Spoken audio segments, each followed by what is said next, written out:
Your blood test results arrived. You are staring at a page full of numbers, abbreviations, and arrows pointing up and down. Your doctor said everything looks fine, but you are not sure you believe that. You want to understand it yourself. I completely understand that feeling, and after this video, you will. Hi, this is MRCP Doc, Internal Medicine Physician. Every single day I order and interpret full blood counts for my patients. Today, I am going to walk you through every single number on that report, what it means, what normal looks like, and when you actually need to worry. This is the video I wish every patient could watch before their appointment. Let's get into it. What is a full blood count? A full blood count, also called an FBC in the UK or a CBC in the US, is the most commonly ordered blood test in medicine. It gives your doctor a snapshot of the three main types of cells circulating in your blood.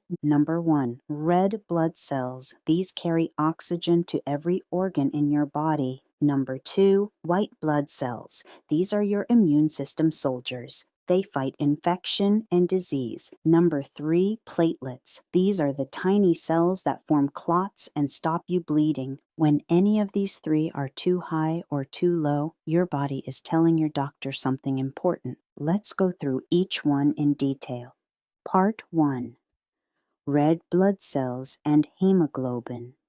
The most important number most people look at first is hemoglobin. On your report, it will be written as HB or HGB. Hemoglobin is the protein inside your red blood cells that actually carries oxygen. Think of it like the seat on a bus. The red blood cell is the bus. Hemoglobin is the seat. Oxygen is the passenger. Without enough seats, not enough oxygen gets transported around your body. Normal hemoglobin ranges for adult women 120 to 160 grams per liter. For adult men, 130 to 170 grams per liter. What does low hemoglobin mean? Low hemoglobin means anemia. This is one of the most common conditions I see in clinical practice. The symptoms are fatigue, breathlessness, pale skin, dizziness, and poor concentration. But here is what most people don't realize. Anemia is not a diagnosis. It is a symptom. It tells us something is wrong, but not what. There are over 400 causes of anemia. The most common ones are iron deficiency, vitamin B12 deficiency, folate deficiency, and chronic disease.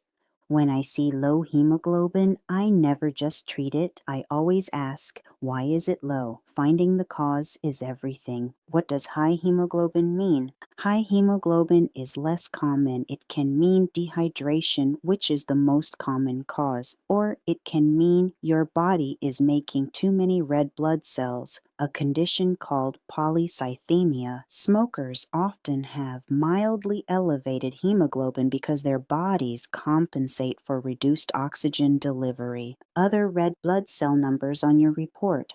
RBC, red blood cell count, the actual number of red cells in your blood, usually between 4 and 6 million per microliter. MCV, mean corpuscular volume. This tells us the size of your red blood cells. This number is extremely useful diagnostically. Small red blood cells, low MCV, usually means iron deficiency. Large red blood cells, high MCV, usually means B12 or folate deficiency. MCH, mean corpuscular hemoglobin. How much hemoglobin is in each red blood cell goes hand in hand with MCV. Hematocrit, or PCV, the percentage of your blood that is made up of red blood cells. Normal is roughly 36 to 50%. Part 2, white blood cells. Your white blood cell count is written as WBC or WCC on your report. Normal range is roughly 4 to 11,000 cells per microliter. White blood cells are your immune army, but here is the fascinating part. Your white blood cells are not one single type of cell. They are a whole family of different soldiers, each with a specific job.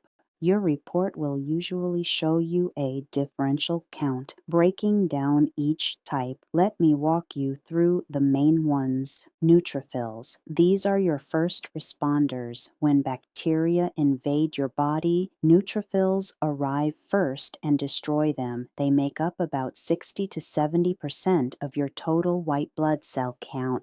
High neutrophils, called neutrophilia, almost always means bacterial infection. It can also mean physical stress, steroid medication, or inflammation. Low neutrophils, called neutropenia, means your infection-fighting ability is reduced. This is serious. It can occur after chemotherapy, with certain medications, or with bone marrow problems. Lymphocytes. These are your specialist soldiers. They deal with viral infections and produce antibodies. They make up about 20 to 40% of your white cells. High lymphocytes, called lymphocytosis, commonly seen in viral infections like glandular fever, can also indicate certain blood cancers like chronic lymphocytic leukemia, though this is far less common.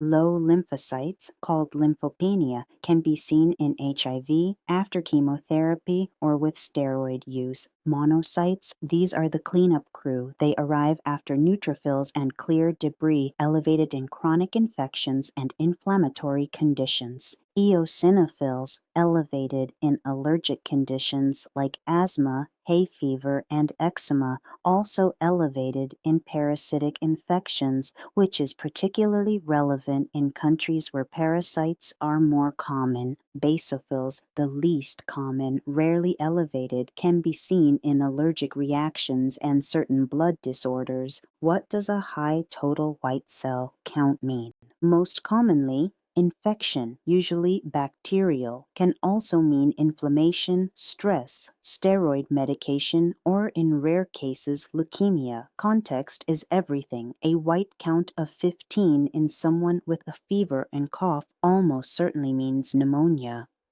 The same number in someone with no symptoms needs further investigation. What does a low total white cell count mean? Viral infections commonly suppress white cells temporarily. Certain medications do the same. Bone marrow problems are a rarer but important cause. Part 3. Platelets. Platelets are written as PLT on your report. Normal range is roughly 150 to 400,000 per microliter. Platelets are tiny fragments, not even full cells, that circulate in your blood waiting to be called into action. When a blood vessel is damaged, platelets rush to the site, stick together, and form a plug, the beginning of a clot. Without enough platelets, you bleed too easily. With too many, you clot too readily. Low platelets, called thrombocytopenia.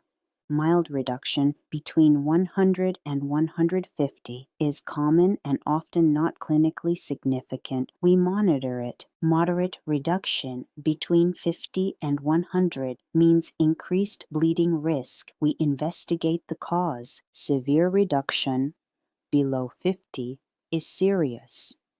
Spontaneous bleeding can occur. Causes of low platelets include viral infections, immune conditions where the body attacks its own platelets, called ITP, certain medications, liver disease, and bone marrow problems.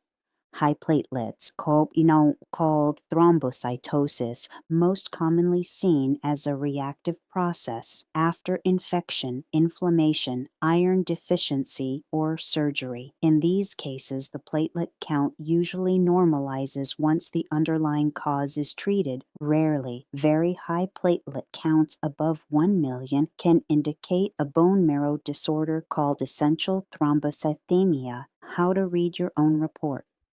Now that you understand every component, here is how to approach your own results. Step 1. Look at the reference range on your report.